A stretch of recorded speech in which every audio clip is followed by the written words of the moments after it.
Kuna aina nyingi za ndege wenye sifa nzuri zaidi duniani, ila tunapomzungumzia tai, ni aina ya ndege wanaoheshimika zaidi duniani kutokana na nguvu, kasi yake na uwezo wake wa kuona kwa mbali.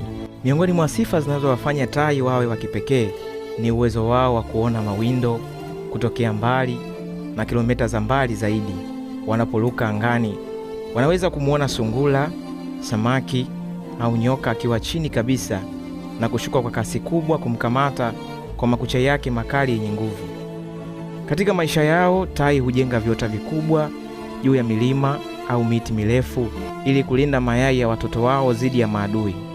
Aidha, tai pia naye ni ishara ya ujasiri, uhuru na ushindi katika tamaduni nyingi za dunia.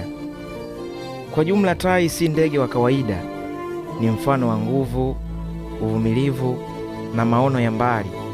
Ndio maana watu wengi hutumia jina tai kama alama ya mafanikio, wakiamini kwamba kama tai anavyopaa juu ya mawimbi ya upepo, ndivyo wanadamu wanavyopaswa kupaa juu ya changamoto za maisha.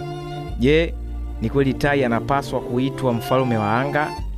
Langu jina ni Crystal Public, the voice of brilliant.